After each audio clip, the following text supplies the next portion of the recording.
그 18장 1절부터 보면 손님이 찾아왔죠? 몇 명이 왔죠? 3명이 왔죠? 3명이 누군지 우리가 정체를 확인해 봤죠? 누구였어요? 한 분은 여호와 하나님, 둘은 천사였어요. 그럼 이제 찾아왔으면 이유가 있겠죠? 우선 첫 번째 찾아오는 목적은 17장에서 하나님하고 아브라함하고 대화를 하는데 뭔가 좀 찜찜하게 끝났죠? 아브라함이 뭔가 석연찮아하는 그런 그 태도를 갖고 있었습니다. 그래서 18장에 이제는 말로만 임하는 게 아니라 몸을 입고 직접 하나님이 내려오셔서 아브라함을 만나 주셨습니다. 1절부터 읽어보시면 그 아브라함이 손님을 이제 접대를 잘 하는데요. 고대 근동에서 손님 접대는 우리하고는 좀 달라요. 그러니까 도시에 살고 있는 사람은 이걸 잘 이해를 못합니다. 근데 고대 근동 사회는 이 도시를 이루고 사는 게 아니라 그냥 여기 장막 하나 있고 또 한참 가다가 또 하나 있고 이렇게 뚝뚝 떨어져 있거든요. 오케이, 고마워. 금방 가져왔네.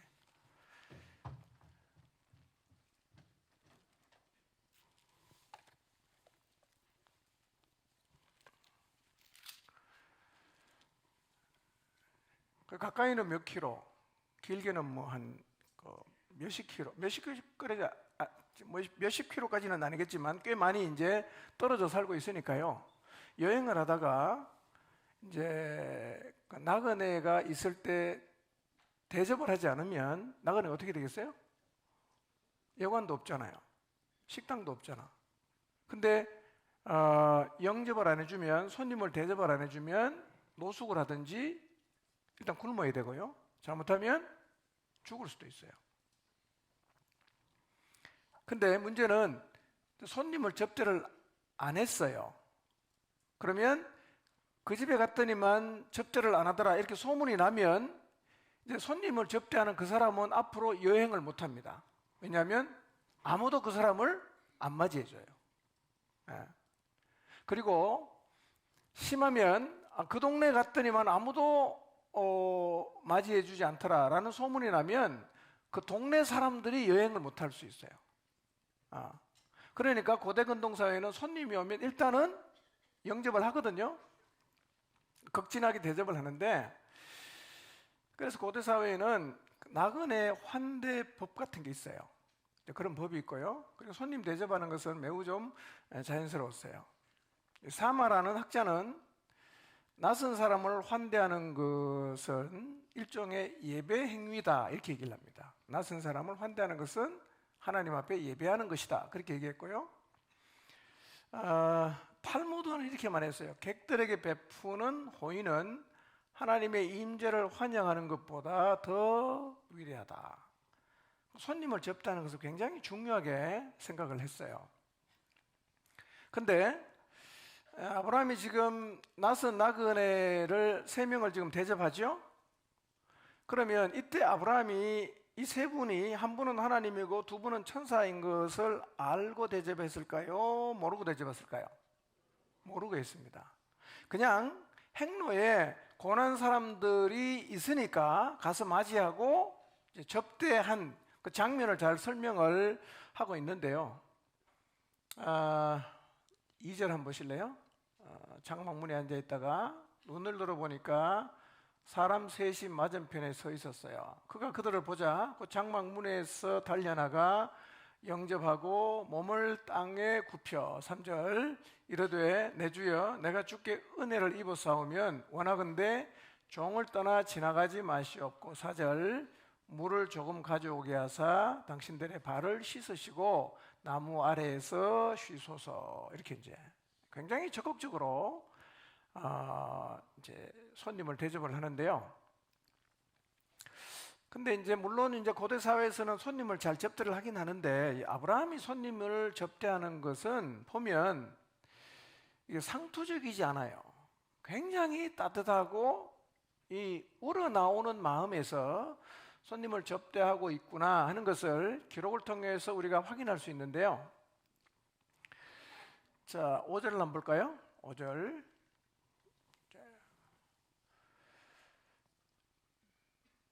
읽어볼까요? 시작.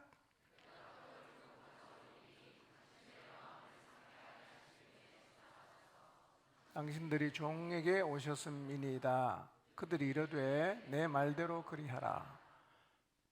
이제 낯선 나그네들이 이제 그렇게 하라. 그러니까 그 다음부터 이제 아브라함이 손님을 어떻게 접대하는 거 나오는데요.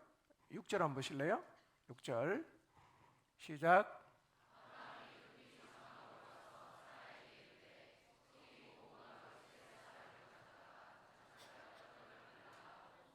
예. 고운 가루 몇 쌀을 갖고 왔죠? 세 서하죠. 근데 보통 이 한 서의 양이 한 7리터 정도 된다고 그래요. 그러니까 세 명이면 세 서까지 필요가 없거든요. 굉장히 넉넉하게 지금 준비를 하고 있어요. 그러니까 조금만 갖고 온다고 말해놓고 실제로는 엄청난 양을 가지고 오거든요. 그러니까 손님을 대하는 이 아브라함의 넉넉한 마음을 우리가 이제 볼 수 있어요. 근데 세 서식이나 빵을 만들었으면 세 명이 다 못 먹어요. 그럼 나머지 누가 먹었을까요? 아마 아브라함의 그 식솔들이 같이 나눠서 먹었겠죠. 그런데 양만 많이 한 게 아니에요. 우리가 방금 6절을 읽었는데요. 질도 굉장히 좋은 걸 사용했습니다. 어떤 가루로 만들었죠? 고운 가루로 만들었어요.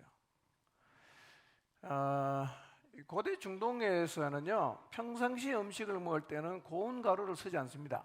대충 빻은 가루를 가지고 떡을 만들어 먹거든요. 이 고운 가루는 신에게 제사 드릴 때만 쓰는 거예요.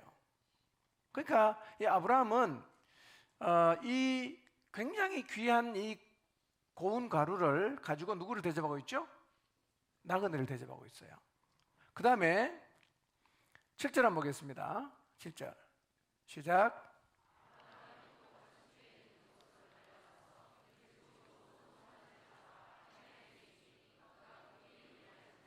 예, 뭐 잡았어요? 송아지 잡았어요. 예, 그 당시에 송아지 요리는 매우 귀한 것인데요. 아주 소중한 손님이 왔을 때 사용하는 요리가 송아지 요리입니다. 근데 오늘날에도 부드러운 송아지 고기는 굉장히 귀한 겁니다. 오늘날도요. 그 다음에 8절에 보세요. 또 뭘 줬는가? 읽어봅니다. 시작.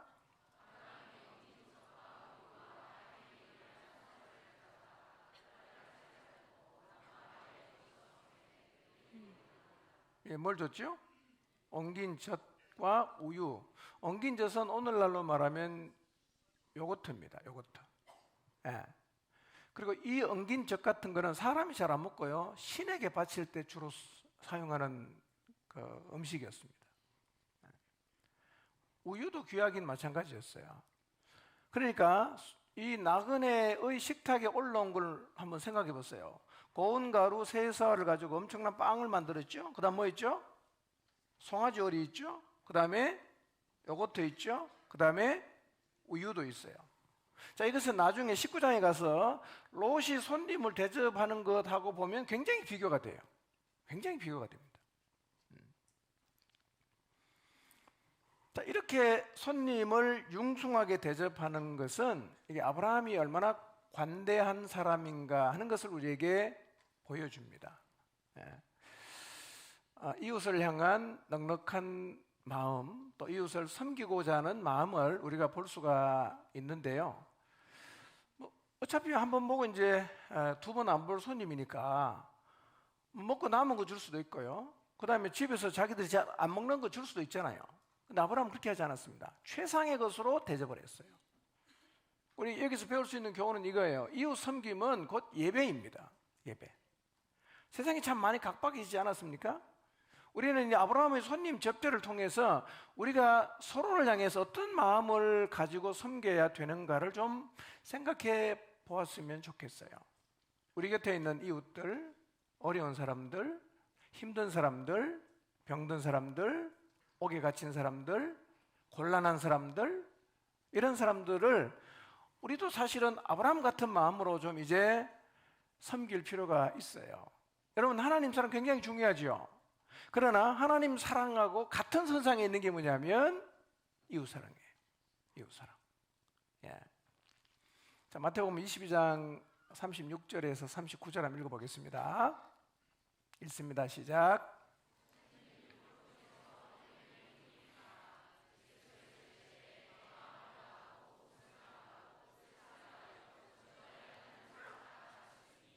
이것이 크고 첫째 되는 계명이요 둘째도 그와 같으니 내 이웃을 내 자신같이 사랑하라 하셨으니 이 두 계명이 온 율법과 선지자의 강령이니라 그랬어요. 하나님이 제일 중요하게 보는 게 두 가지잖아요. 하나는 뭐죠? 하나님 사랑, 또 하나는 이웃 사랑이에요. 이웃을 대하는 우리의 태도를 좀 우리가 아브라함을 통해서 생각해 봐야 되는 게요, 이 세상이 너무 각박해져 가요. 그러니까 오늘 어쩌면 우리들의 이웃 섬김은 소돔성에 있었던 롯과 비슷할 수 있어요. 예. 하나님의 사람들이 모인 교회 안에서의 이웃 섬김은 롯과 같은 모습이 아니라 아브라함 같은 모습이어야 합니다. 예. 그래야 교회 오는 사람이 감동을 받지 않겠어요? 여러분, 이웃을 향해서 좀 넉넉한 마음을 가지시고요, 예, 상투적으로 하지 마시고 전심으로 하나님이 우리에게 보내주신 이웃들을 섬기고자 하는 마음을 우리 아브라함을 통해서 좀 배우게 되기를 바랍니다. 예, 저는 우리 교회 풍경이 롯이 손님을 접대하는 풍경이 아니라 아브라함이 손님을 접대하는 그런 풍경이기를 바랍니다. 예. 예수님께서 그 양과 염소 비유를 하면서도 너희가 나를 영접하지 않았다고 하셨잖아요. 언제 우리가 예수님을 영접 안 했습니까? 라고 했을 때 주님이 하신 말씀이 뭐예요? 네 곁에 있는 이웃이잖아. 가난한 사람, 병든 사람, 옥에 갇힌 사람. 안 돌아보는 것은 곧 나를 안 돌아보는 거다라고 예수님께서 말씀을 하셨거든요. 예. 이웃을 향한 우리의 마음을 한번 좀 돌아봤으면 좋겠어요. 예. 자, 이제 음식을 세 사람이 잘 이제 먹었어요. 그냥 나그네인 줄 알았는데요, 이 사람들이 아브라함에게 예상하지 못한 질문을 탁 던져요. 예.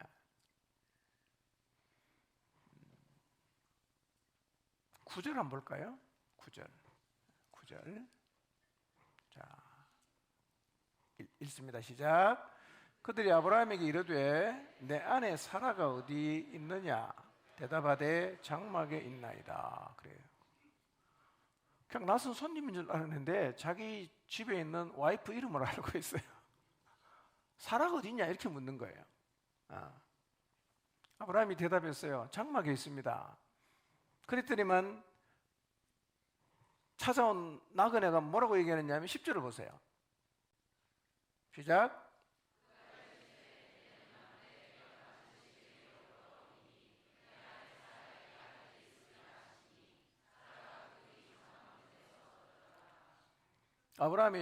하나님이 왜 아브라함을 다시 찾아오셨는지 방문 목적을 얘기하시는 거예요.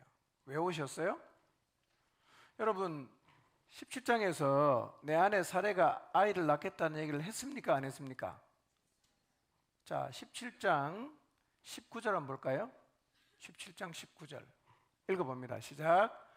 하나님이 이르시되 아니라 내 아내 사라가 내게 아들을 낳으리니 너는 그 이름을 이삭이라 하라.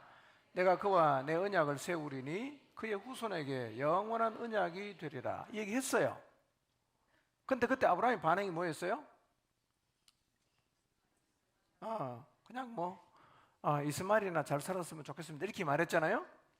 그러니까 약속을, 언약을 확인해 줬는데 아브라함이 지금 잘 못 받아들이니까 다시 와갖고 똑같은 얘기합니다. 그게 10절이에요.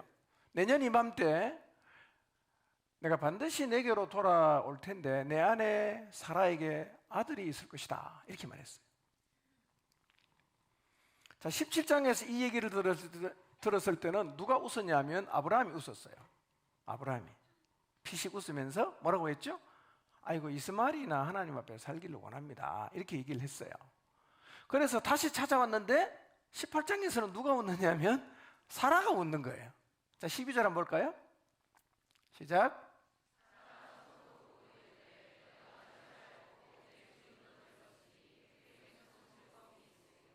예. 하나님이 사라에게 말씀하신 건 아닌데 그냥 텐트니까 방음이 안 되잖아.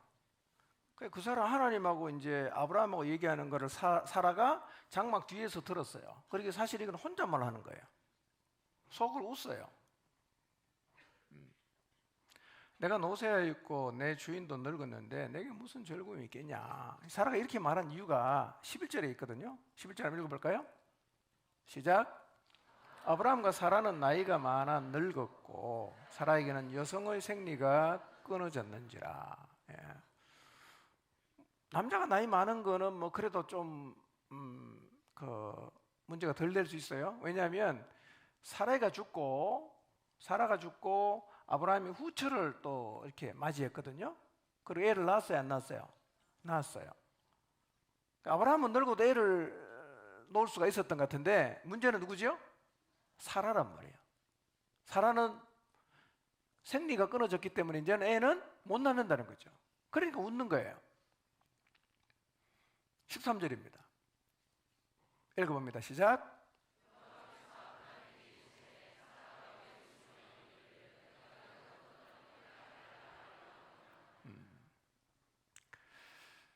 사라의 반응이 무슨 의미입니까? 사라가 왜 웃으며 이르기를 내가 늙었거늘 어떻게 아들을 낳으리요 하느냐. 믿을 수 없다는 말입니다. 이런 마음이죠. 아이고 하나님 주시려면 진작 주시지 그랬어요. 이제 늦었습니다. 이렇게 대답하는 거예요. 여러분 여자가 생리 끊어지면 애 못 낳는 거는 뭐 자명한 사실 아닙니까? 이때 여호와께서 아브라함에게 또 말씀하십니다. 14절입니다. 시작.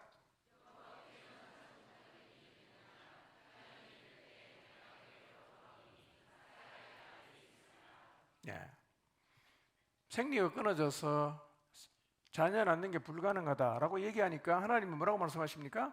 여호와께 능하지 못한 일이 없다. 그리고 뭐라고 말씀하십니까?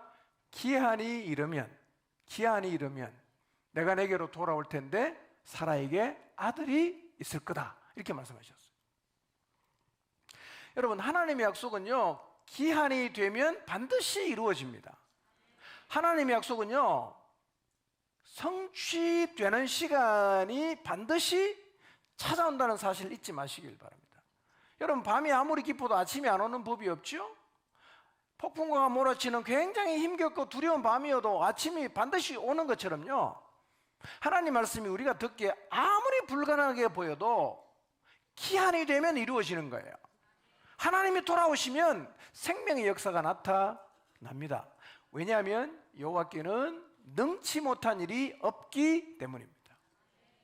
여러분 사라의 나이가 더 많다고 해도 하나님은 사라의 몸을 통해서 아들을 낳게 하실 것입니다.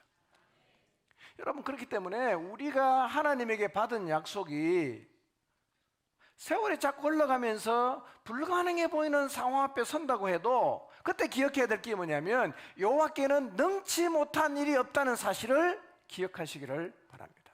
기한이 차면 반드시 이루어집니다. 예. 그래서 우리는 뭘 배워야 되느냐면 기다리는 걸 배워야 됩니다. 기다리는 거. 사라가 지금 웃고 있죠? 하나님이 사라가 웃는 걸 알까요? 모를까요? 알죠. 자, 15절을 보겠습니다. 시작. 내가 웃지 아니하였나이다. 이르시되 아니라 내가 웃었느니라. 사라가 두려워서 부인을 하는데요. 여러분 하나님의 모든 역사는요 비웃음으로 시작될 수가 있어요. 근데 하나님의 역사가 딱 이루어지면요 모든 사람이 그냥 웃어요. 예. 비웃음으로 시작되지만 하나님의 역사가 이루어지면 모두가 웃게 됩니다. 이게 뭐냐?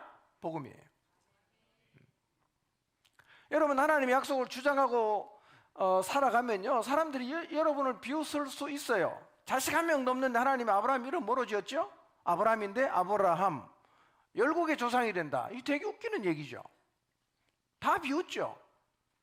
근데 하나님의 역사가 나타나면 모든 사람이 진짜 웃어요. 21장에 가면 이삭이 태어나니까 다 웃는 거예요.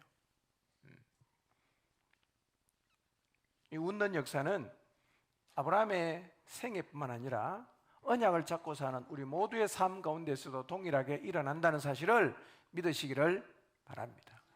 여러분, 요셉이 꿈을 꿨잖아요. 형들이 다 비웃었지요. 근데 그 꿈이 이루어졌나요? 야곱의 모든 가족은요, 요셉 때문에 웃을 수 있었습니다. 만약에 요셉이 미리 안 갔으면요, 다 굶어 죽었을 수 있어요. 우리가 가진 약속, 사람들이 비웃고 있을 수 있지만 하나님의 약속은 기한이 되면 반드시 이루어집니다. 이유는 하나님은 전능하신 분이시기 때문입니다. 반드시 웃는 자리에 서게 될 줄을 믿으시기 바랍니다. 자, 이 얘기를 끝내고 16절을 보면 이제 그 사람들이 거기서 일어나서 소돔으로 가요. 소돔으로 갑니다. 2명이 가죠? 갑니다. 그리고 이제 하나님하고 아브라함이 지금 이제 대화를 해요. 이제 17절부터 쭉 보면 하나님하고 아브라함이 대화를 하는데요. 하나님이 아브라함에게 두 가지를 얘기하세요. 두 가지. 자, 우선 19절을 한번 보겠습니다. 19절 읽어봅니다. 시작.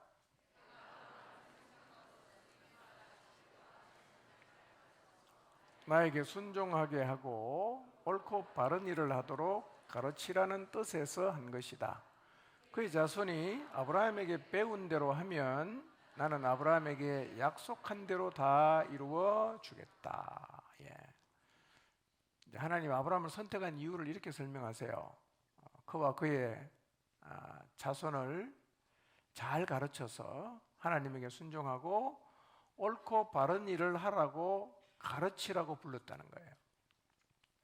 그리고 그의 자손이 아브라함에게 배운 대로 하면 아브라함에게 주신 약속을 다 이루어 주겠다.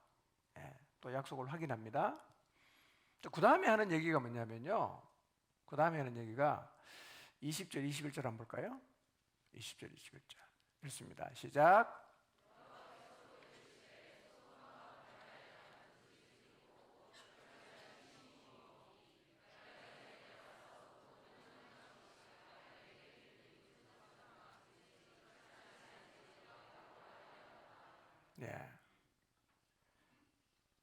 무슨 얘기죠?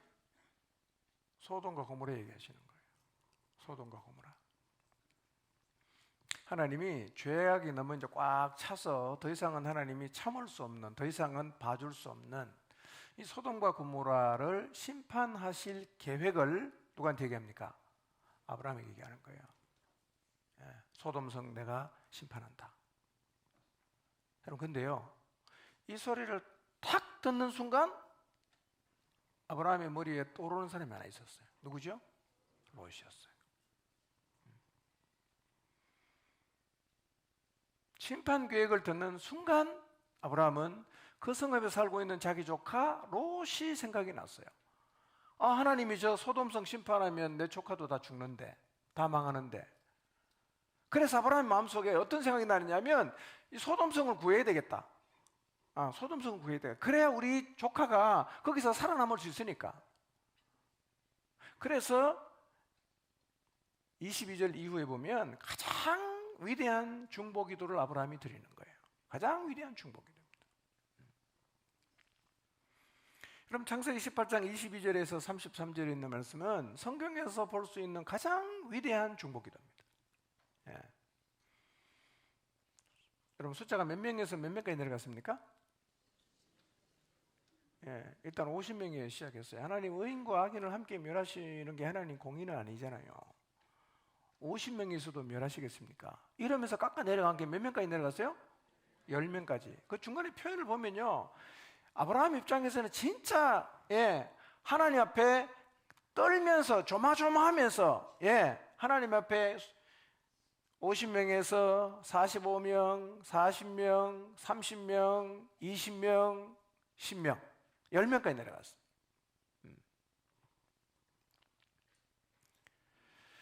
여러분, 조카 롯을 구하기 위해서 하나님 앞에 중보하는 이 아브라함의 기도가 오늘 우리에게도 너무나 필요하지 않습니까? 여러분, 소돔성이랑 지금 우리가 사는 세상은 제가 볼 때는 비슷합니다. 거의 같아요. 이 도성에 살고 있는 사람 이대로 살면 다 멸망 갑니다. 구출해야 돼요. 구출해야 됩니다. 여러분, 근데 왜 10명에서 거쳤을까요? 아브라함이? 그 염치가 있어서 10명에서 멈췄을까요? 좀 더 내려갔으면 좀 됐을 수도 있는데요. 아브라함이 이제 생각했겠죠. 50명에서 10명까지 내려온 것도 참 대단하죠. 하나님 앞에 그냥 딜을 하는 겁니다. 흥정을 하면서 그냥 간절하게 이제 10명까지 내려왔는데, 아무래도 아브라함 생각에 따져보니까 롯의 가족이 몇 명이죠? 4명이죠. 그 다음에 정혼한 사위가 둘이면 6이죠. 그 다음에 그 집안에 사돈 4명 한 몇 명이에요? 10명은 있겠지. 이렇게 생각한 거예요. 10명은 있겠지. 가족 4명에 사위 2에 사돈 땡 둘 하면 딱 10명이잖아. 아마 그래서 10명 정도 하고 아마 10명은 있을 거라고 생각을 하고 멈췄던 것 같은데요. 소돔과 고모라의 죄악은 아브라함의 생각보다 훨씬 더 심각했습니다. 훨씬 더 심각했어요. 여러분, 멸망할 소돔 같은 세상에 살고 있는 이 시대의 롯들, 우리의 롯들 주변에 많이 있지 않습니까? 우리도 아브라함처럼 그들을 품고 하나님 앞에 기도해야 합니다. 여러분, 아브라함이 얼마나 간절하게 기도했는가를 한번 생각해 보세요. 정말 간절하게 기도했거든요. 왜 아브라함이 그렇게 간절히 기도했을까요? 소돔성이 내일이면 다 불타가 망하니까, 심판받아 없어지니까 빨리 이거 구출을 못하면, 구해내지를 못하면 자기 조카가 죽잖아요. 그 소돔성 멸망이 아브라함에게는 관념적인 얘기가 아니라 매우 현실적인 얘기였어요.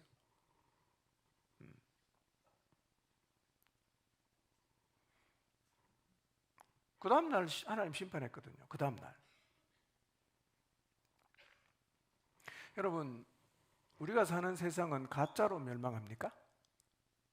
여러분, 이 세상이 멸망한다는 것에 대해서 어떻게 생각하십니까? 만약에요, 우리가 소돔성처럼 이 세상이 그냥 가까운 시일 안에 하나님의 심판을 받아서 멸망한다고 하면, 그게 실제로 마음에 와닿으면요, 우리가 지금보다 훨씬 더 간절함으로 기도하지 않겠어요? 아브라함에게 소돔성이 멸망한다는 것은 매우 실제적인 얘기였어요. 저 오늘 우리에게도요, 세상을 하나님이 심판한다는 얘기가 그렇게 실제적인 얘기로 들려야 우리도 아브라함 같은 그런 중보 기도를 하게 될 겁니다, 여러분. 자, 소돔성은 진짜 멸망해요. 그래서 아브라함이 어떻게 합니까? 목숨 걸고 기도했어요. 조카로 구하려고. 자, 그러면 이 세상은 진짜 멸망합니까? 가짜 멸망합니까? 우리가 이 땅에 살고 있는 이 시대의 롯들을 향해서 아브라함 같은 간절한 마음으로 기도를 하지 않는다는 것은, 그렇게 무덤덤해진다는 것은 결국 우리는 이 세상이 멸망한다는 사실에 대한 절박함이 없기 때문이 아닐까요? 여러분의 가정에서 벌써 남편도 있을 테고요, 아내도 있을 거고요, 부모님도 계실 거고, 자식도 있을 텐데요. 세상을 하나님께서 심판해서 종말이 올 수도 있지만 그 당사자가 죽어도 종말 아닙니까? 그럼 우리도 사실은 어쩌면 아브라함보다 더 절박한 마음으로 하나님 앞에 나가서 탄원하고 중보하고 기도해야 될 텐데요, 우리가 우리 주변에 있는 우리의 가족 중에 롯과 같은 사람이 있음에도 불구하고 왜 우리는 롯처럼, 이제 아브라함처럼 그렇게 절박하게 기도를 안 할까요? 여러분, 세상이 정말 하나님이 심판한다고 믿으시는지를 한번 생각해 보십시오. 진짜 믿는다면요, 이게 제일 급한 거거든요. 여러분, 물론 하나님이 정한 근본적인 뜻이나 계획을 우리가 변경시킬 수는 없지만, 그러나 우리는 최선을 다해서 하나님 앞에 기도하는 자세를 가질 필요가 있습니다. 자, 그런데 아브라함의 중보기도 응답이 됐나요? 창세기 19장 29절 한번 보겠습니다. 19장 29절 읽어봅니다. 시작.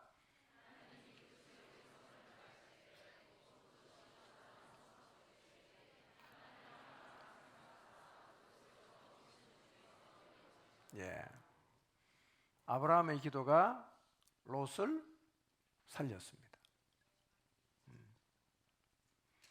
소돔 같은 세상에 살고 있는 우리의 롯들을 위해서 우리도 하나님 앞에 중보해야 합니다. 하나님이 우리의 기도를 들으시고 우리가 기도하는 사람도 구출하실 것입니다. 우리의 열심과 지혜로는 무너져가는 이 소돔 같은 세상을 구원할 수 없지만, 우리가 하나님 앞에 무릎을 꿇을 때, 기도할 때, 중보할 때 하나님이 우리를 통해서 그들에게 은혜의 빛을 비추어 주시고 그 영혼을 구원하는 은혜를 허락해 주실 것입니다. 여러분, 중보 기도의 위력을 믿으시기 바랍니다. 예. 스펄전이 기도에 대해서 이런 말을 했어요. 가장 연약한 성도의 기도에 사탄은 벌벌 떤다네 그랬어요. 가장 연약한 성도의 기도에 사단이 벌벌 떤다고. 일생에 5만 번 이상 기도 응답을 받던 뮬러는 이렇게 말합니다. 기도란 전능하신 하나님의 능력을 붙잡는 손이다 그랬어요. 사단을 벌벌 떨게 하는 것, 전능자의 능력을 붙잡는 손이 뭐냐면 바로 기도입니다. 여러분. 예. 우리의 롯들을 위해서 하나님 앞에 더 열심히 중보 기도하게 되기를 바랍니다. 자, 19장으로 갑니다. 왜 하나님이 소돔을 심판하셨을까?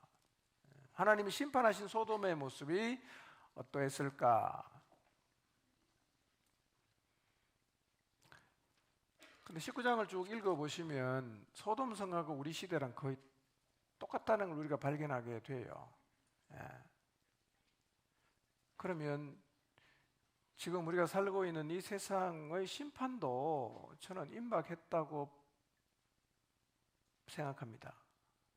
세상이 너무 이 죄악을 향해서요, 너무 극단적으로 지금 막 달려가고 있습니다. 제가 어릴 때만 해도 세상이 안 이랬거든요. 정말 미쳐 돌아가고 있습니다, 세상이. 자, 소돔하고 지금 우리 시대하고 뭐가 닮았는가를 제가 19장을 통해서 몇 가지 좀 설명하겠습니다. 첫째, 소돔의 타락한 문화가 우리 시대와 많이 닮았습니다. 타락한 문화. 여러분, 아브라함이 손님을 봤을 때 곧 달려가서 매우 극진하게 영접했죠. 이건 아브라함의 마음에서 우러나오는 아브라함의 본심이었어요. 진짜 나그네를 존대하는 마음으로 아브라함은 섬겼어요. 근데 롯에게도 손님이 왔거든요. 19장을 보시면 19장.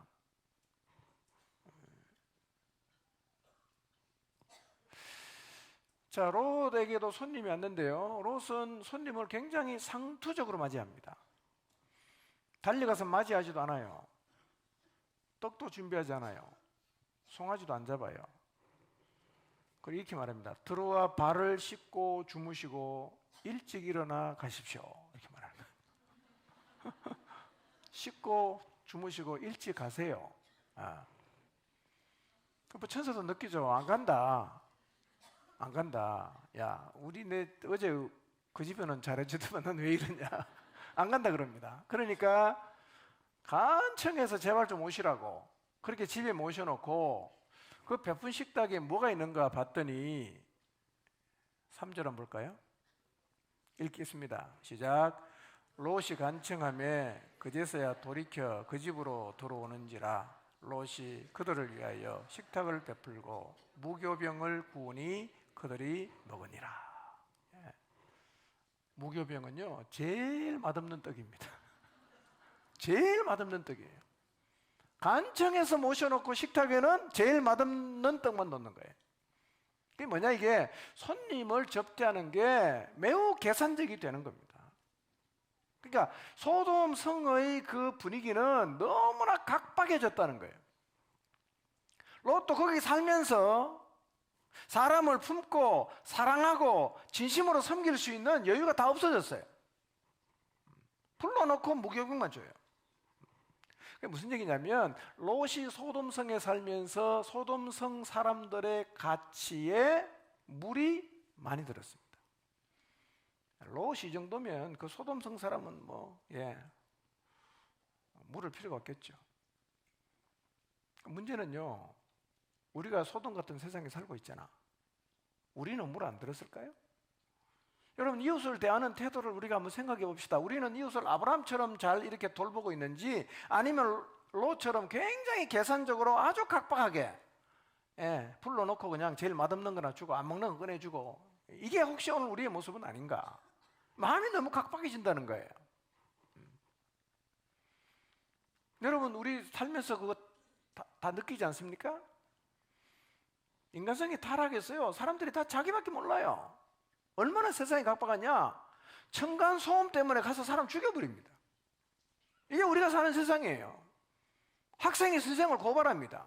자녀가 부모를 신고합니다. 무서운 세상이에요. 서로에게 관심이 없습니다. 아무도 서로에게 관심이 없습니다. 마음을 주고받을 사람 없죠.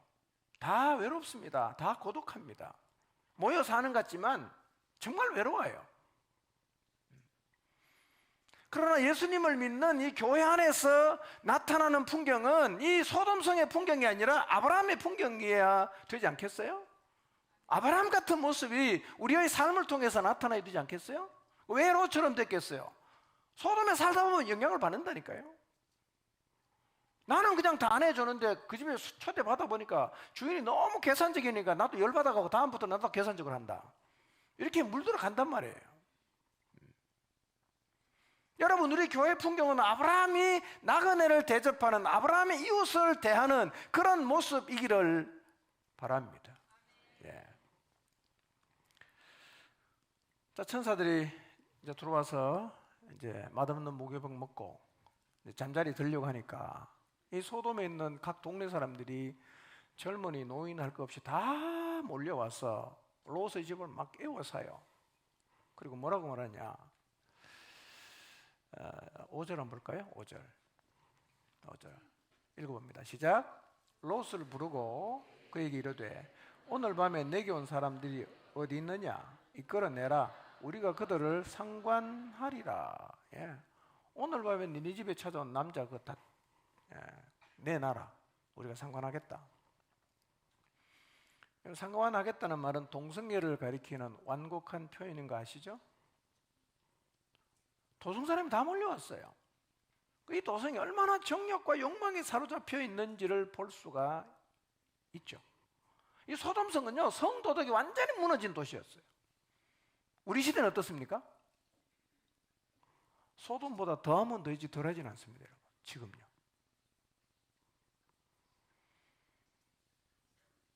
여러분, 2023년 2월 1일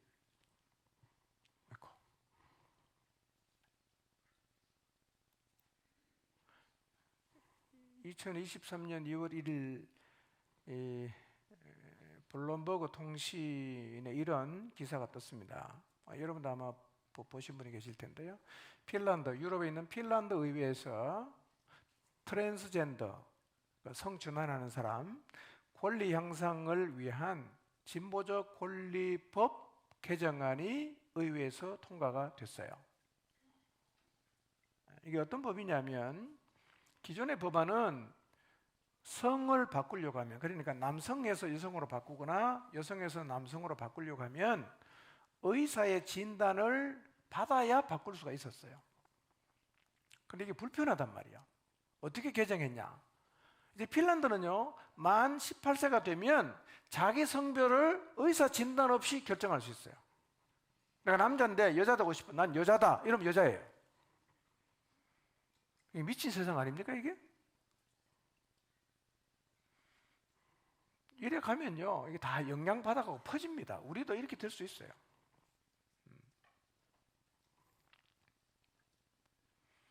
여러분, 동성 결혼에다가 이제는 성별도 남성과 여성도 하나님이 원래 만든 거하고 상관없이 자기 마음대로 정하겠다는 거예요. 이게 하나님 대적하는 거 아닙니까?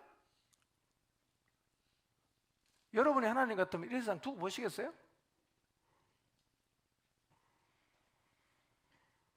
창조의 기본 질서가 완전히 무너져 내렸어요. 완전히 무너져 내렸어요. 온 동네 사람이 다 와서 너 집에 온 남자 2명 내놔라, 우리가 동성애하겠다 이거예요. 롯이 문밖 무리들을 만나려고 밖에 나가서 문을 걸어 잠그고 이렇게 말합니다. 내 형제들아, 이런 행을 행하지 마라. 그랬더니만 소돔 사람이 뭐라고 말합니까?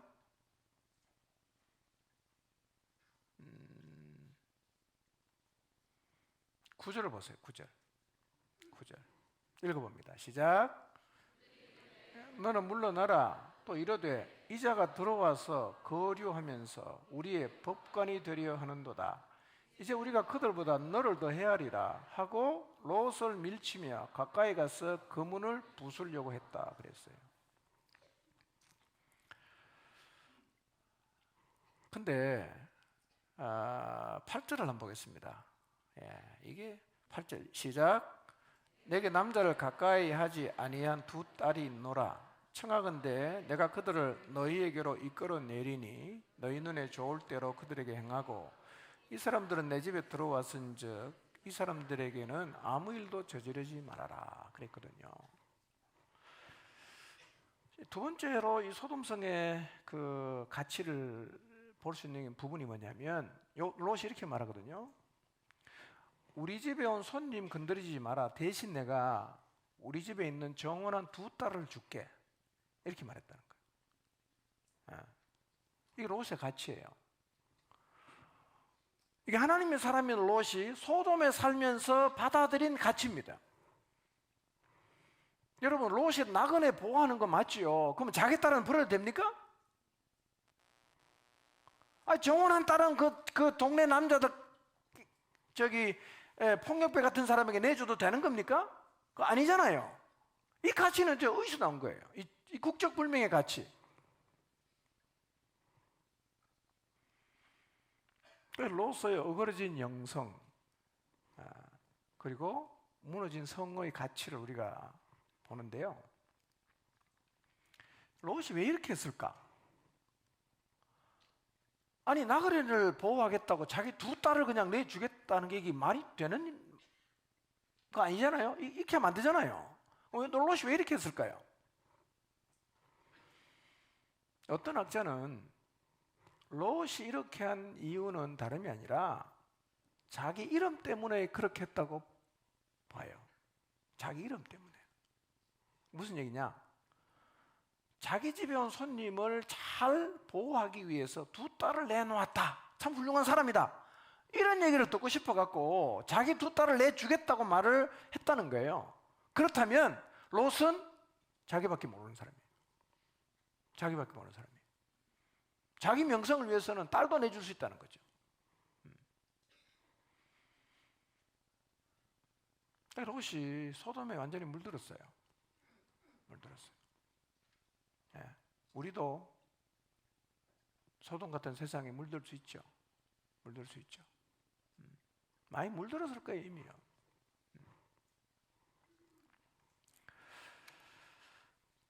소돔성에서 통용되는 가치는 하나님 말씀에서 너무 멀리 가 있어요. 너무 멀리 가 있습니다. 세 번째, 소돔성의 가치를 엿볼 수 있는 것. 소돔성 사람인 롯의 사위는 하나님 말씀을 농담으로 얘기했습니다. 농담.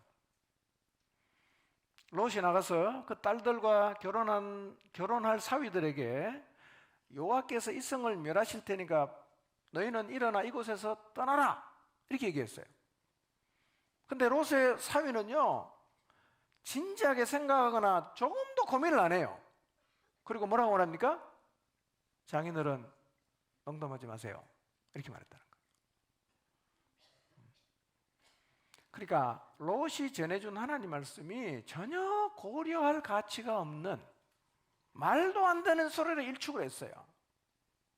근데 이게요 오늘 우리 시대하고 똑같지 않습니까? 여러분 우리 시대 사람에게 하나님 말씀 말하면 또 그렇게 반응하거든요. 시간이 갈수록 하나님 말씀을 농담으로 여기는 분위기는 점점 무르익어 가고 있는 것이 우리 시대입니다. 여러분 농담처럼 생각하죠. 그러니까 이미 우리가 살고 있는 이 시대의 사람들이 가지고 있는 생각이나 가치는 소돔성하고 똑같습니다. 벌써.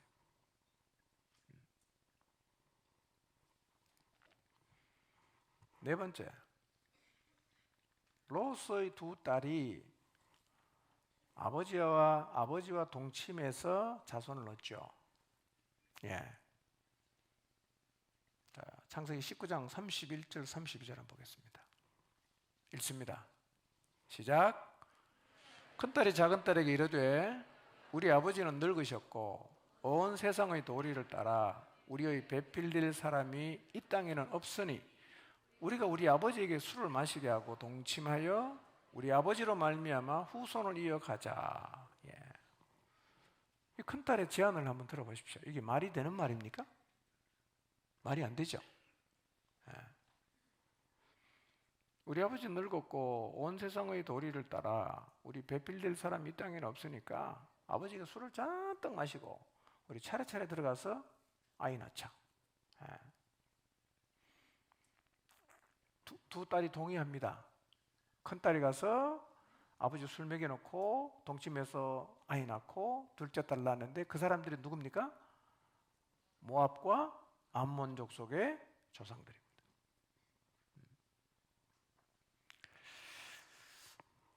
여러분 어떻게 이런 발상을 했을까요? 그 딸들이 어떻게 아버지랑 동침해서 애를 낳겠다는 발상을 했을까요? 그들이 말하는 세상의 도리가 뭐죠? 무슨 세상의 도리가 아버지하고 동침해서 애 낳는 것보다는 다른 방법 많지 않겠어요? 카일과 델리치라는 두 주석가는요 롯의 두 딸이 아버지하고 동침해서 후손을 보려 한 이유는 이럴 거라고 생각합니다.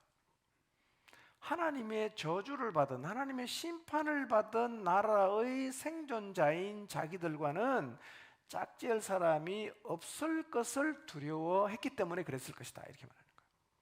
하나님이 심판하는 도시에서 겨우 살아남았잖아. 그래 하나님의 저주를 받은 사람인 자기랑 누가 결혼을 해주겠냐? 그러니까 차라리 누가 하자? 아버지하고 해서 자식 낳자 이렇게 했다는 거죠. 여러분 세상의 풍요를 쫓아갔던 롯의 결말을 보십시오. 애굽에 내려가서 애굽을 품고 와서 큰아버지가 네 먼저 선택을 하라고 하니까 요단 온 들을 뭘로 봅니까? 에덴 동산처럼 보고 애굽처럼 보고 가서 좋아라고 떠나갔던 그래 갔다가 포로로 잡힌 거 다시 구출했더니만 또다시 소돔으로 내려가서 살았던 이 롯의 결말이 어떤가 한번 보십시오. 너무 비참하지 않습니까? 다 잃어버렸어요. 아내 잃어버렸죠. 재산 다 날렸죠. 자기 딸하고 동침해서 애 낳았죠. 완전히 그냥 막장으로 가고 말았지 않았습니까? 여러분 한때 그는 복의 근원인 아브라함과 같이 산 영예를 누렸어요. 그러나 세상을 동경하고 세상을 품고 떠나간 이후 모든 것을 다 잃었어요.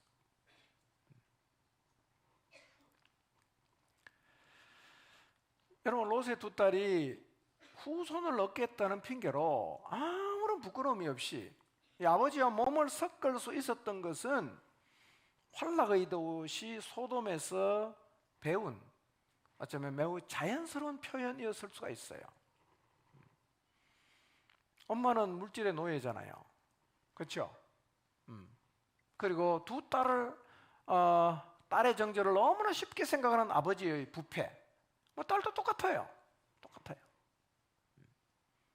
여러분 지금요 멸망하는 소돔에서 롯이 구원을 받았지만 롯의 가족의 가치는 이젠 소돔성 사람들이 갖고 있던 가치와 지금 똑같습니다. 여러분 하나님이 이런 소돔을 심판하셨어요. 그럼 지금 우리가 살고 있는 세상이 소돔과 거의 같습니다.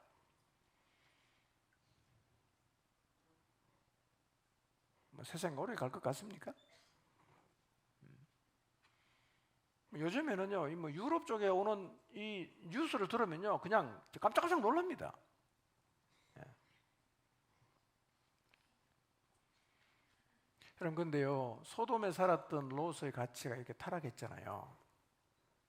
우리를 보자는 거죠. 우리는 소돔 같은 세상에 살면서 우리의 가치는 타락하지 않았을까 하는 거예요. 소돔 같은 세상을 동경하고 살고 있지는 않는가 하는 것입니다. 국적 불명의 가치를 가진 그리스도인, 뭐 그리스도인은 아니겠지만 교회를 다니면서도요 정말 그리스도인으로서 용납할 수 없는 가치를 가진 사람이 젊은 사람 가운데 적지 않습니다. 여러분 이해할 수가 없어요. 그게 세상입니다.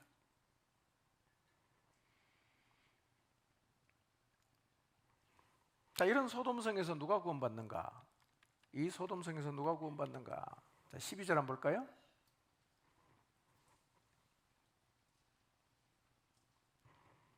네, 읽겠습니다. 12절 읽겠습니다. 시작. 그 사람들이 롯에게 이르되 이 외에 내게 속한 자가 또 있느냐? 내 사위나 자녀나 성중에 내게 속한 자들을 다 성 밖으로 이끌어내라 그랬어요. 자, 여기서 똑같은 말이 두 번 반복이 되는 게 뭔가 한번 보세요. 내게 속한 자예요. 내게 속한 자. 예. 그 사람들이 롯에게 이릅니다. 그 사람이 누구죠? 천사입니다. 뭐라고 말합니까? 이 외에 내게 속한 자가 있냐? 사위나 자녀나 성중에 내게 속한 자가 있으면 빨리 성 밖으로 끌어내라는 거예요. 예. 누구를 끌어내라고 하죠? 내게 속한 자예요. 내게 속한 자. 여러분 하나님이 심판하시는 소돔성에서 누가 구원받습니까? 행위가 완전한 사람이 아니고요, 칭송을 듣는 사람이 아니고 고관이 아니고 롯에게 속한 자만 구원받아요. 그 마지막 때 누가 구원받습니까? 착하게 산다고 구원받는 게 아니에요. 칭찬받는다고 구원받는 게 아닙니다. 누구에게 속해야 됩니까? 하나님에게 속한 사람만 구원받는 거예요. 하나님에게 속한 사람. 아무리 착하게 살아도 세상에 속해 사는 사람은 절대로 구원 못 받습니다. 그러니까 내게 속한 자를 성 밖으로 끌어내라는 말은 마지막 날 하나님이 이 세상을 심판할 때 뭐가 중요합니까? 어디에 속했냐가 중요한 거예요. 그러니까 여러분 종교생활 하지 마시고 하나님에게 속하는 믿음의 사람이 되셔야 합니다. 소돔에 속한 사람이 소돔과 함께 다 망했잖아요. 세상에 속해 살면 다 망하는 거예요. 그러나 롯에게 속한 사람, 하나님이 은혜를 주기로 작정한 롯에게 속한 사람만 구원을 얻었어요. 똑같습니다. 하나님에게 속한 사람만 구원받는 거예요. 13절 볼까요? 13절 읽습니다. 시작.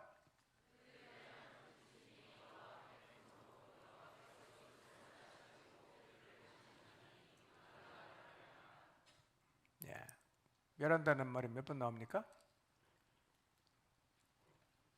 두 번 나오죠? 13절에 멸하시려고 우리를 보내셨나니 우리가 멸하리라. 두 번 나와요. 두 번. 이 멸한다는 말은 사하트라는 말인데요, 이런 의미입니다. 완전히 부순다는 거예요. 완전히 부순다. 무슨 얘기냐면 조금의 긍휼도 없다는 거예요. 여러분 하나님은 기다리지만 심판할 때는요 조금의 긍휼도 없습니다. 완전히 다 부숴버립니다. 하나님은 아브라함을 자식과 권속에게 의와 공도를 행하게 하려고 택하셨어요. 근데 소돔은 하나님의 의와 공도가 다 무너졌습니다. 사람들이 하나님을 향해 부르짖는 부르짖음만 가득해졌어요. 견디기 힘든 죄의 부르짖음을 하나님이 들으시고 드디어 소돔성을 멸망시키는 거예요. 여러분, 소돔성에서 수만 명이 죽었어요. 이삭이 태어나기 전에 소돔성이 망했어요. 그러면 이삭이 죽기 전에 이삭이 태어나기 전에 왜 이 사건이 기록되었을까요? 이거예요. 한 생명, 하나님이 약속하신 한 생명이 태어나기 전에 수만 명이 죽어요. 이런 얘기입니다. 하나님은 한 생명을 통해 구원도 하지만 수만 명을 동시에 멸하시는 분이기도 하단 말이에요. 우리는 소돔성의 멸망을 통해서 수만 명이 한꺼번에 죽을 수도 있고 온 인류가 멸할 수 있다는 사실을 봐야 됩니다. 하나님 심판하면요, 아끼지 않습니다. 14절 한번 볼까요? 14절 읽어봅니다. 시작. 롯이 나가서 그 딸들과 결혼할 사위들에게 말하여 이르기를 여호와께서 이 성을 멸하실 터이니 너희는 일어나 이곳에서 떠나라 하되 그의 사위들은 농담으로 여겼더라. 롯이 나가서 사위들에게 말합니다. 이 말한다는 말이 이마르라는 말인데요, 명령한다 이런 뜻이 있어요. 지금 롯이 하는 말은 굉장히 심각하고 엄중한 얘기예요. 내 말 한번 들어볼래? 이런 정도가 아니고 이 말 안 들으면 너 멸망해. 매우 엄중한 말이에요. 그래서 롯은 지금 하나님 말씀으로 명령하는 거예요. 이렇게 말합니다. 여호와께서 이 성을 멸하실 테니까 이곳에서 떠나라 이거예요. 일어나서 떠나라. 일어나서 떠나라. 이게 무슨 말입니까? 죽음의 자리에서 떠나라는 거예요. 소돔하고 결별하고 떠나가라는 거예요. 이게 생명을 살리는 말이에요.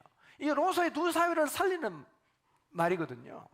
그러니까 하나님은요, 오늘 우리에게도 똑같이 말씀하십니다. 소돔에서 일어나서 떠나라고 말씀하십니다. 소돔에서 일어나 떠나십시오.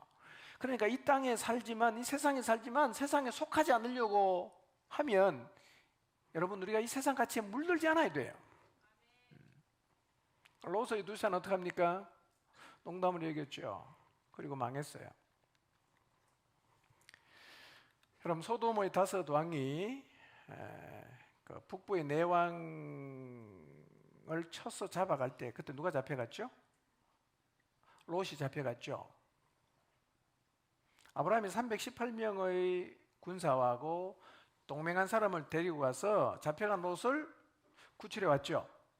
그럼 그 당시에 가장 큰 재앙은 전쟁포로가 되는 거예요. 그냥 다 잃어버리는 거거든요. 그런데 전쟁포로가 되었던 롯은 구출을 받았나요? 안 받았나요? 받았어요. 이런 말입니다.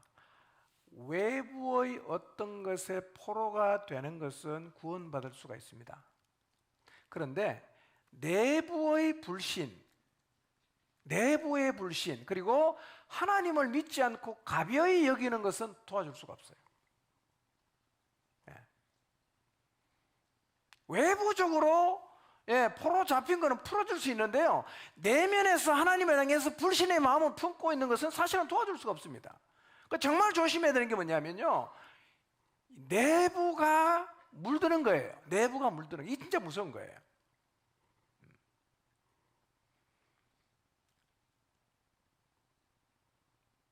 우리의 마음속에 하나님을 향한 경외심과 믿음이 없어지고 의와 공도를 실천하는 것보다 삶의 쾌락이 더 중요해질 때가 진짜 위험한 거예요. 그 마음을 갖는 자체가 위험한 겁니다, 여러분.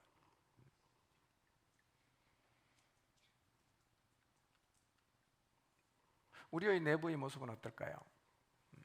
우리의 내부의 모습, 롯의 사위처럼 하나님 말씀을 그냥 우습게 생각하고 가벼이 여기고 농담으로 생각하고.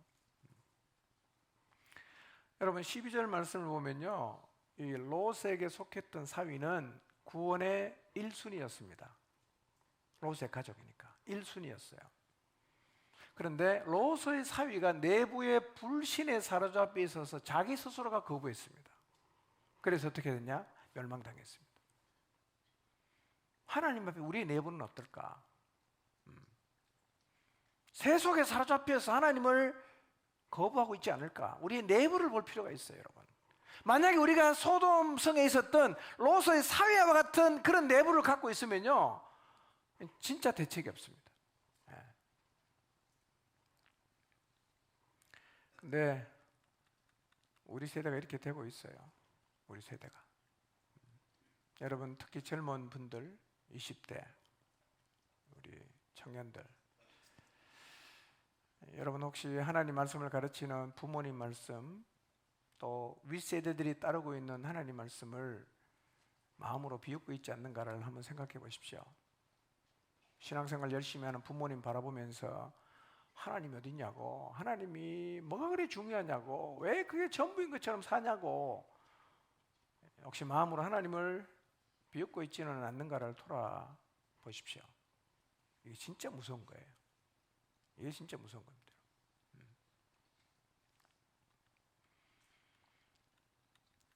그러니까 이삭이 태어나기 전에, 구원의 계보를 보여주기 전에 뭐부터 보여주느냐? 멸망이 뭔지를 보여주는 거예요. 멸망이 뭔지를 보여줍니다. 그 다음에 생명의 계보인 이삭을 보여주는 거예요. 예. 여러분, 세상을 하나님이 심판하십니다. 심판은 정말 있습니다.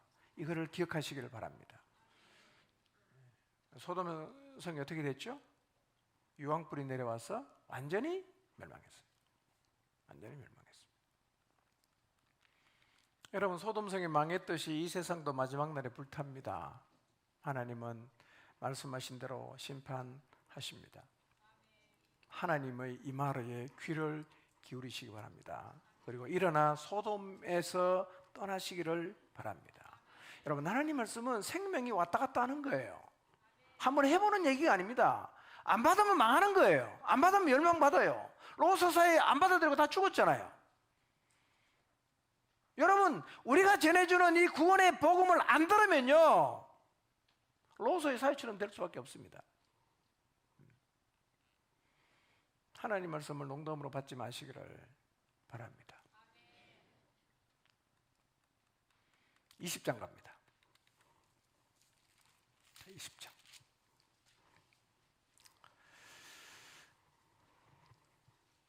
혹시 20장을 읽어보셨던 분은 20장 읽으면서 조금 이해가 안 됐을 수가 있어요. 왜냐하면 아브라함과 그랄 왕 아비멜렉 사이에 일어난 일인데 좀 이해가 안 되는 부분이 있어요. 그게 뭐냐면 아비멜렉은 잘못이었거든요. 아비멜렉은. 근데 재앙을 받아요. 근데 잘못한 게 있는 아브라함은 하나님의 보호를 받아요. 그게 잘 이해가 안 되죠? 그 다음에 여러분 17장, 18장을 쭉 읽어봤잖아요. 하나님이 이제 말씀하시고 18장에는 직접 나타나셨잖아요. 그래서 뭘 주셨어요? 사라의 몸을 통해 이삭을 주겠다고 약속을 했죠. 그렇죠? 그리고 21장에 가보세요. 21장에 누가 태어납니까? 이삭이 태어나죠. 근데 사라를 뺏겼잖아. 사라가 낳아줘야 되는데 사라를 뺏겼어요. 어떻게 되죠? 25년 동안 하나님이 반복적으로 확인해 준 이 약속이 무산될 위기가 찾아온 거예요. 사라를 뺏겼으니까. 네. 그 얘기를 좀 하도록 하겠습니다. 자, 우리가 17장, 18장에서 하나님께서 사라를 통해서 후손을 주시겠다는 약속을 우리가 봤는데요. 20장에 보면 아브라함이 헤브론의 마무리에서 잘 살다가 20장 1절 한번 보실래요? 1절. 20장 1절. 제가 읽어드릴게요. 아브라함이 거기서 네게브 땅으로 옮겨가 가데스와 술 사이 그랄에 거류했다 그랬거든요. 자, 지도를 한번 보겠습니다. 지도. 아브라함이 어디 살다가 어디로 갔는가 한번 지도를 보겠습니다. 그 밑에 지도 좀 띄워주실래요? 한 페이지 지나가서.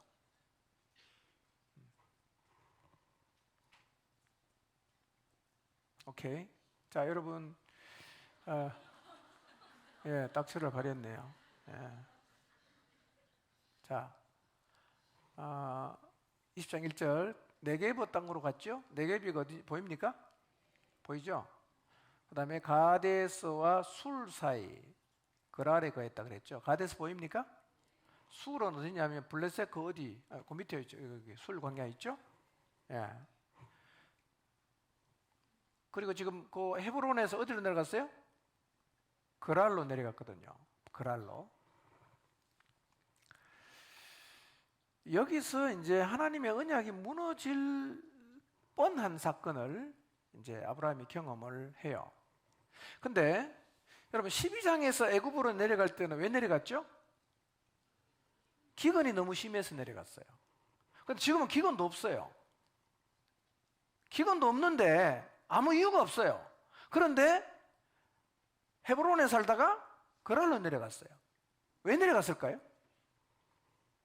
그랄로 왜 내려갔을까요? 사실은 아브라함이 마므레에서 살다가 그랄로 왜 내려갔는지 이유는 잘 몰라요. 성경이 전혀 기록을 안 하니까. 다만 우리가 지명의 의미를 가지고 어느 정도 짐작은 할 수가 있어요. 그랄이라는 곳이 지명이 갖고 있는 이름의 뜻이 뭐냐면요, 정지하는 곳이라는 뜻입니다. 정지, 멈췄다는 거예요. 그러면 이전에 살던 헤브론에는 어떤 뜻이 있었죠? 헤브론은 친구라는 뜻이 있어요. 교제, 그런 뜻이 있습니다. 그러니까 아브라함은 헤브론에서 하나님하고 친구처럼 잘 지냈어요.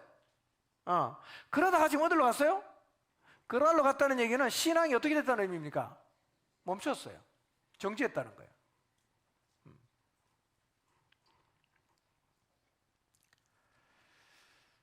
여러분, 신앙이 정지되는 자리에 서면서 아브라함은 25년 전에 했던 실수를 반복합니다. 이 말씀이 주는 교훈은 이거예요.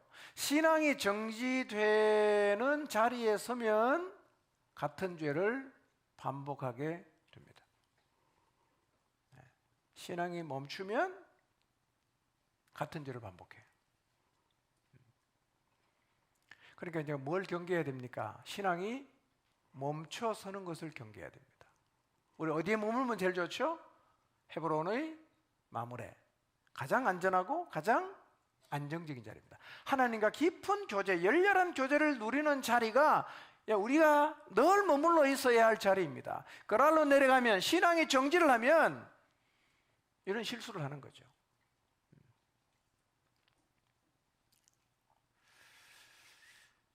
근데 이제 그 애굽에 내려갔던 때가 지금의 시점에서 몇 년 전입니까? 25년 전이에요. 오래됐죠. 사실은 그냥 읽으면 아브라함이 똑같은 죄를 자주 짓는다고 생각하지만 사실은 25년 만에 한 번 더 한 거예요. 25년 만에. 사실은 훌륭한 겁니다, 여러분. 훌륭한 거죠. 예. 근데 이 그랄에서 애굽에 내려갔을 때와 똑같은 것을 반복합니다. 똑같은 겁니다. 뭐죠? 아내를 누이라고 속인 겁니다. 왜 속였죠? 똑같습니다. 두려움 때문입니다. 두려움. 자, 11절 한번 읽어볼까요? 11절 시작.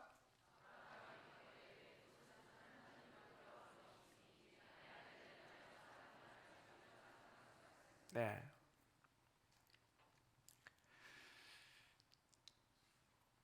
이 그랄 왕 아비멜렉이 자기를 죽이고 아내를 빼앗아 갈 것이 두려운 거예요. 그래서 아내를 뭐라고 속입니까? 노이다. 예. 신앙이 멈추면 반드시 찾아오는 게 있는데 그게 뭐냐면 두려움이에요. 두려움. 언약의 땅을 떠날 때 두려움이 임하는 것하고 똑같습니다. 그리고 신앙의 땅을 떠나면, 신앙이 정지가 되면 거짓말하게 돼 있고요, 사람을 의지하게 돼 있고요, 그리고 움츠러들게 돼 있습니다. 하나님 떠나면 우리 다 똑같습니다. 예. 여러분, 믿음의 조상이었던 아브라함의 신앙이 정지가 되는 자리에 섰다면 오늘 우리도 신앙이 정지되는 자리에 설 수 있지 않겠어요? 여러분, 기도와 말씀이 멈추면 신앙이 멈춰요. 기도와 말씀이 멈추면 신앙이 정지가 됩니다. 그리고 신앙이 정지가 되면 여러 가지가 찾아오죠. 습관적인 죄에 빠지고 두려움이 찾아오고 움츠러들고 다 그렇게 되는 거예요. 그러니까 우리가 주님 안에 있을 때가 제일 행복한 겁니다. 아멘입니까? 기도와 말씀 가운데 살 때가 그 최고 행복이에요, 여러분. 여러분, 기도하기 위해서 잠 좀 덜 자도요, 성경 읽기 위해서 딴 일 좀 포기를 해도요, 그게 제일 행복한 거예요. 그거 안 하고 내게 찾아오는 부정적인 감정은요, 견디기 어렵습니다, 여러분.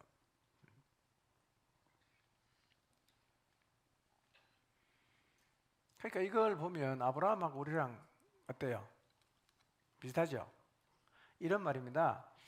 우리를요, 세상과 차별되게 하는 것은 하나님과의 열렬한 교제이지 우리 본래 모습은 다 비슷합니다. 다 비슷해요. 저나 여러분이나 장로님이나 목자들이나 저나 다 똑같습니다. 우리를 믿음의 사람으로 살게 만드는 것은 하나님과의 교제이지요, 우리 자체가 선하거나 훌륭해서 그런 일은 절대로 없어요, 여러분. 없습니다. 그러니까 그날로 내려가면 안 되는 거예요. 내려가면 다 똑같습니다.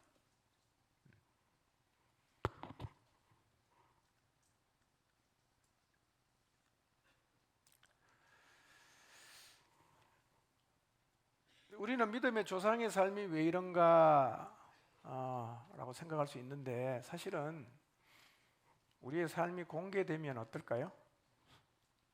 우리의 삶이 공개되면, 우리의 민낯이 드러나면 우리가 고개를 들 수 있겠어요?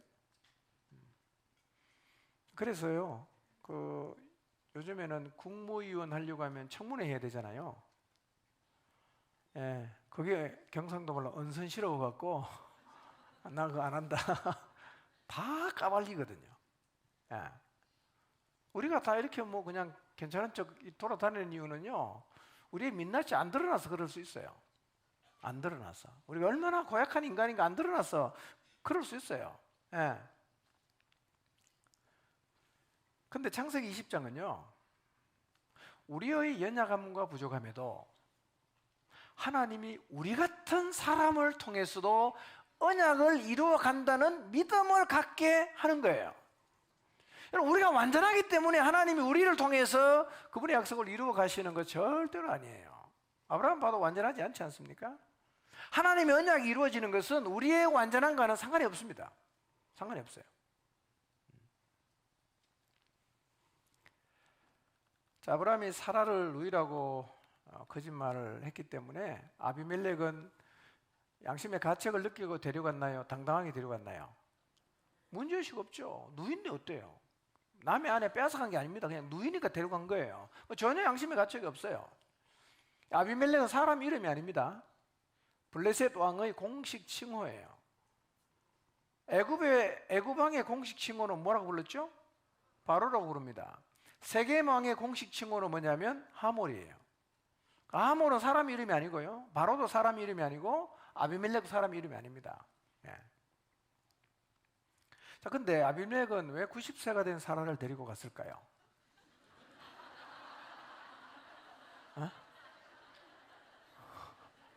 아니, 왕이면 마음에 드는 여자 이미 많이 있을 텐데 그 할머니를 왜 데려갔을까요? 사라가 엄청난 매력이 있었을까요? 근데 창세기 12장에서 적어도 25년 전에는요, 사라의 아리따움이 강조가 많이 돼요. 자, 12장 11절, 14절, 15절 읽어봅니다. 시작.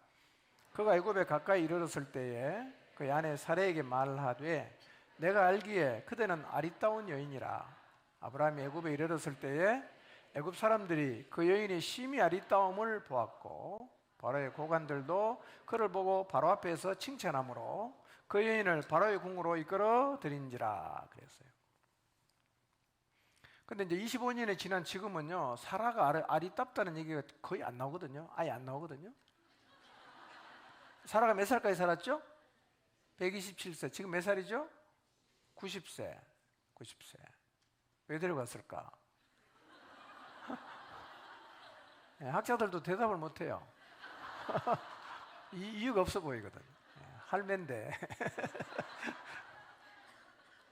이렇게 추정은 해요. 아마 가나안 여인이라는 신비로움.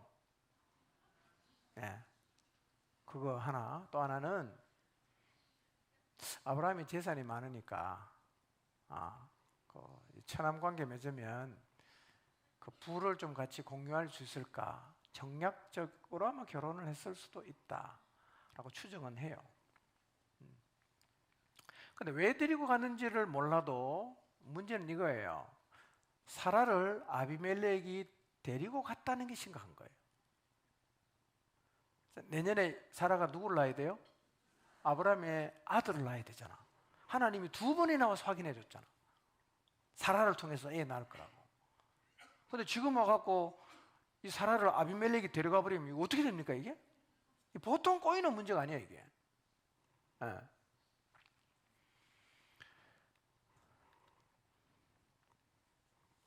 왜 데리고 갔을까요?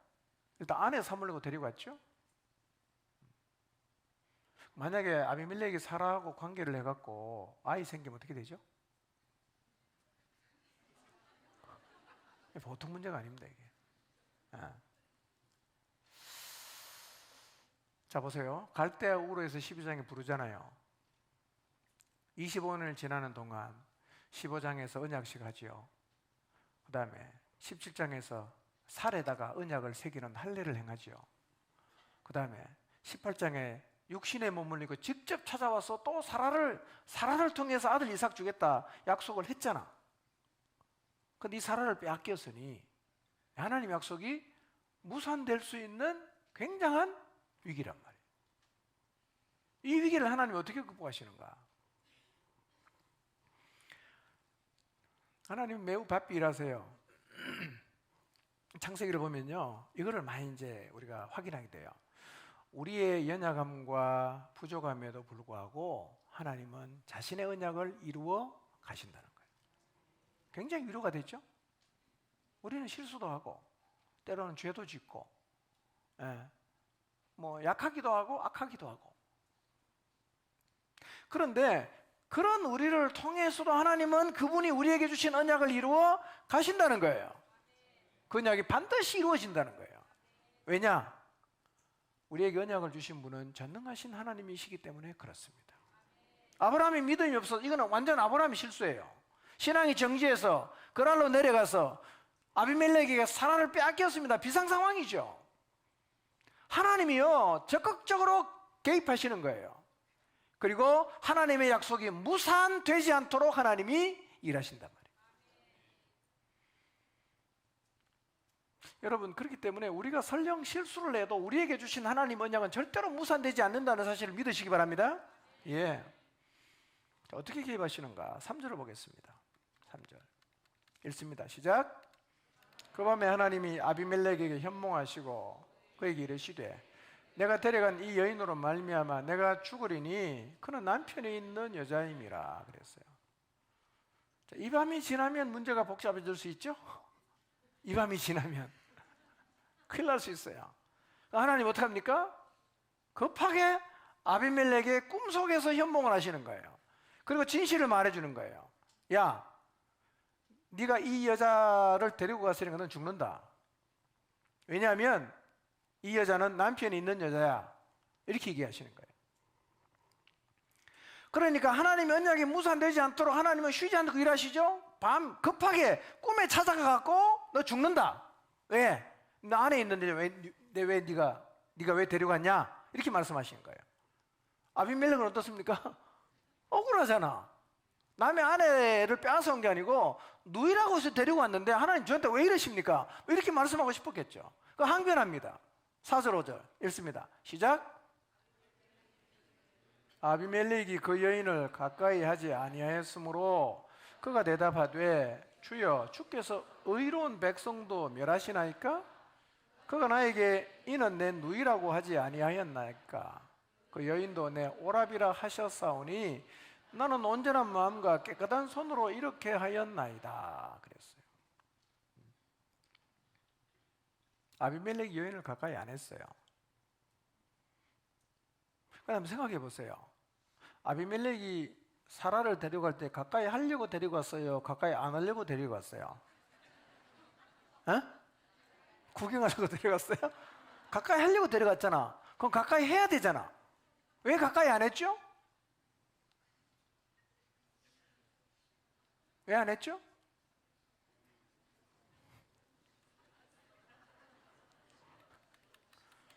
아니 모셔두려고 데려간 게 아니라 가까이 하려고 그냥 데려갔잖아요. 왜 가까이 안 했죠? 가까이 하면 큰일 나잖아. 아비멜렉은 뭐 하나님 언약 그 관심 없는데 어떻게 가까이 안 했을까요? 6절을 보겠습니다. 읽습니다. 시작. 하나님이 꿈에 또 그에게 이르시되 내가 온전한 마음으로 이렇게 한 줄을 나도 알았으므로 너를 막아 내게 범죄하지 아니하게 하였나니 여인에게 가까이 하지 못하게 함이 이 때문이라 그랬어요. 왜 가까이 안 했죠? 하나님이 막았어요. 안 막으면 꼬이잖아. 하나님 막았다는 거예요. 그날따라 데리고 왔는데 그냥 자고 싶은 거예요. 아비멜렉이 그날따라 뭐 이뻤는지 그건 잘 모르겠죠. 하여튼 데리고 왔는데 그날따라 그냥 자고 싶은 거예요. 자다가 꿈을 꾼 거예요. 그 마음을 누가 주관했다는 거예요? 하나님 막았다는 거예요. 내가 막았다 이거. 내가 막았다. 왜냐? 네가 온전한 마음으로 했다는 걸 내가 알았기 때문에 내가 막았다. 그래서 여인을 가까이 하지 못하게 했다. 이렇게 하나님께서 말씀을 하셨어요. 아브라함이 실수했죠. 그러나 하나님이 자신이 준 언약이 무산되는 걸 지켜볼 수 없어요. 하나님이 개입하십니다. 현몽하십니다. 그전에도 아브라함이 그 아비멜렉이 여인을 가까이 할 마음을 갖지 못하도록 하나님이 막았어요. 막았어요. 그러니까 여인에게 가까이 하지 못함이 이 때문이다 라고 얘기하고 있습니다. 하나님 막았다는 거죠. 여러분, 하나님은 자신이 주신 언약을 이루기 위해서 지금도 일하십니다.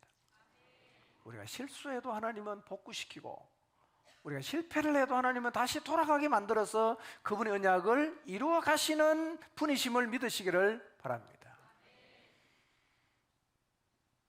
우리가 죽는다고 하니까 아브라함이 너무 억울하잖아요. 그렇게 말합니다. 주님, 의로운 백성도 멸하십니까? 그가 나에게 이 여인을 자기 누이라고 했고 이 여인도 자기가 아브라함이 자기 오라버니라고 해서 내가 깨끗한 마음으로 했습니다. 이렇게 얘기를 하는 거죠. 적어도 이 사건 속에서 아비멜렉이 잘못한 게 있습니까? 없습니까? 없어요. 잘못한 거 없어요. 누가 잘못했어요? 아브라함이 잘못했어요. 그러면 책망을 해야 된다면 누가 책망을 받아야 돼요? 아브라함이 책망받아야지. 근데 왜 하나님은 아브라함을 책망 안 하고 아비멜렉을 책망합니까? 이유는 이거예요. 아브라함이 잘못했는데 아비멜렉이 지금 하나님의 언약이 이루어지는 것을 가로막고 있으니까 아비멜렉을 책망하는 거예요. 여러분, 그런데 이 그랄 왕 아비멜렉을 보면 아직 가나안에는 죄가 관영하지 않은 것 같아요. 소돔하고는 분위기가 많이 다르죠? 그렇죠? 달라요. 어쩌면 아비멜렉보다 지 살겠다고 마누라 갖다 내버리는 아브라함보다 아비멜렉이 훨씬 더 나아 보이지 않습니까? 자기 살겠다고 마누라 내던지는 아브라함 두 번째인데 벌써.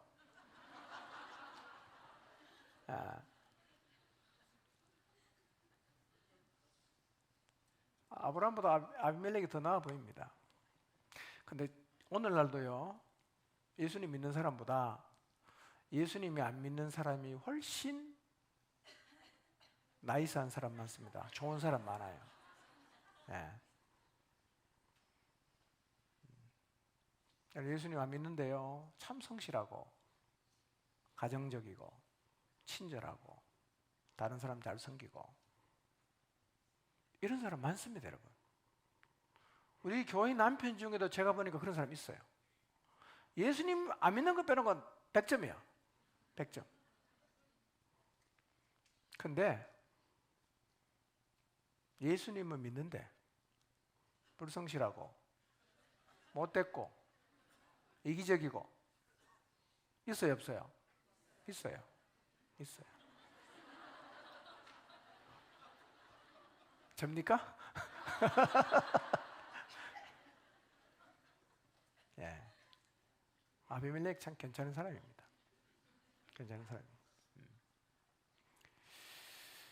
근데 19장에서 보았던 것처럼 나이스한 사람보다 중요한 것은 언약 백성이 되는 겁니다. 여러분. 언약 백성이 되는 거. 왜냐하면 구원은 하나님께 속한 자만 받는 거예요. 하나님께 속한 자만 받는 거예요. 예수님 안 믿지만 아주 훌륭한 우리 남편들 이번에 꼭 예수님 믿게 되시기 바랍니다. 예. 아비멜렉의 항변에 하나님이 대답 6절을 다시 한번 볼까요? 읽습니다. 시작.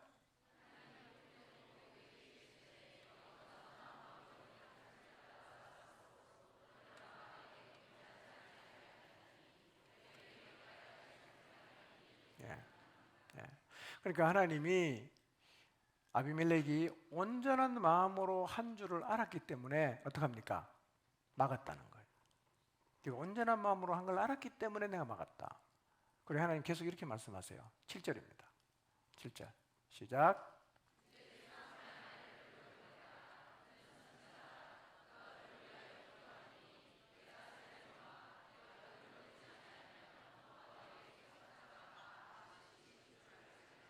네. 그 사람 아내를 돌려보내라. 만약 돌려보내지 않으면 내게 속한 자가 다 반드시 죽는다. 이 다라는 말이 히브리 말로 콜인데요, 이런 뜻입니다. 모두, 전체. 안 돌려보내면 너 나라 사람 내가 다 죽여버리겠다는 거예요. 다 죽인다. 무슨 경고입니다. 무슨 의미입니까? 하나님의 언약을 막으면 하나님은 그가 누구라도 강력하게 징계하십니다. 하나님의 언약을 막으면 하나님 간두지 않습니다. 여러분, 그래서요, 어떤 이유로든 하나님의 언약을 가로막아서는 안 돼요. 우리가 아무리 언약을 막는다고 하나님 언약이 멈추진 않습니다. 막는 사람이 하나님의 심판을 받는 거예요. 여러분, 누구라도요, 우리 중에 누구라도 하나님의 언약을 가로막으면 하나님은 그 사람 간두지 않습니다. 여러분, 아비멜렉은 고의가 아니었잖아요. 고의가 아니었어요. 잘못한 게 없어요. 그런데도 언약을 막으니까, 언약이 엉키게 되니까 하나님이 나타나서 안 돌려보내면 다 반드시 죽을 줄 알아라, 이렇게 말씀하셨어요. 여러분, 교회도 똑같습니다. 교회를 통해서 하나님이 이루어 가시는 뜻을 누군가가 막으면요, 그건 정말 무서운 거예요. 막는다고 막아설 수 있겠어요? 여러분, 하나님이 하시는 일 인간의 어떤 인간이 막아설 수 있겠어요? 막으면 죽음이죠. 우리가 서 있는 자리가 하나님의 언약을 막는 자리가 되면 안 될 것입니다. 절대로 그러면 안 돼요. 하나님의 뜻은 완전히 서는 거예요. 그건 절대로 안 무너집니다. 막는 사람이 죽는 거죠.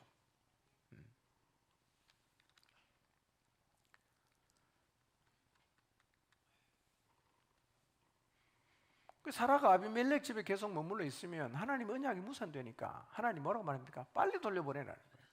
빨리 돌려보내라, 이렇게 말해요.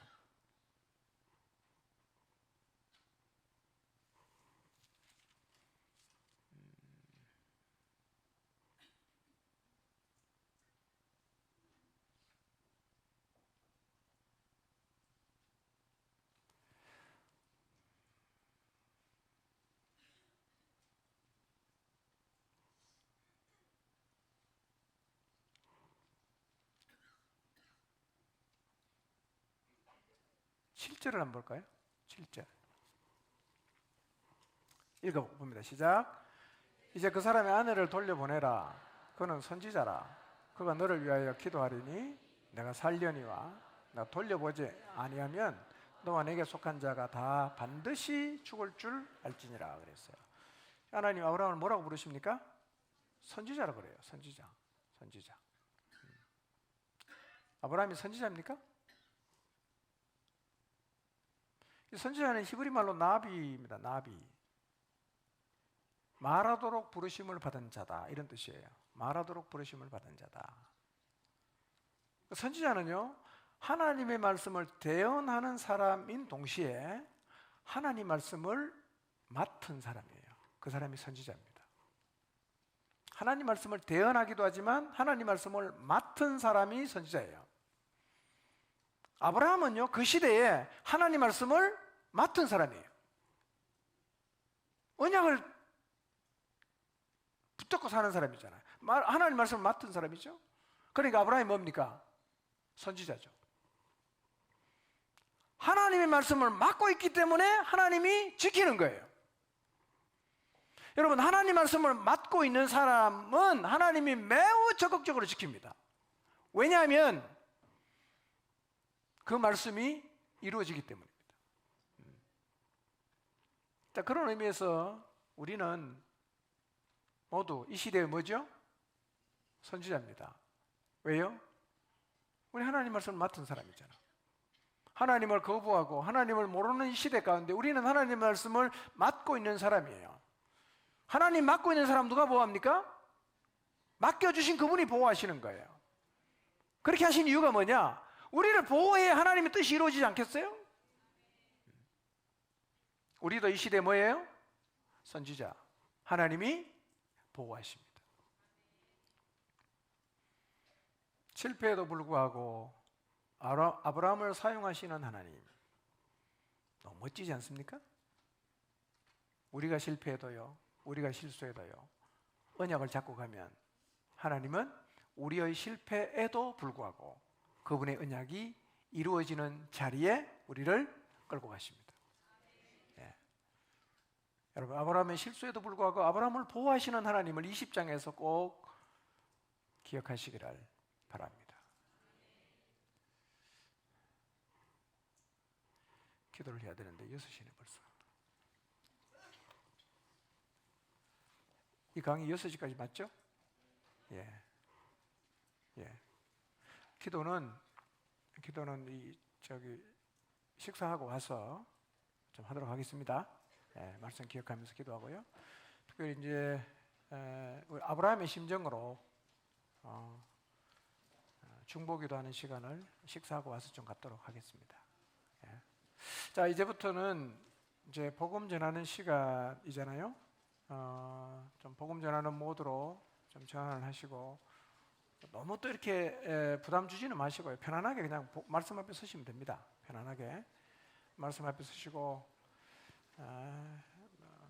성령님께서 우리 안에 일하시니까요.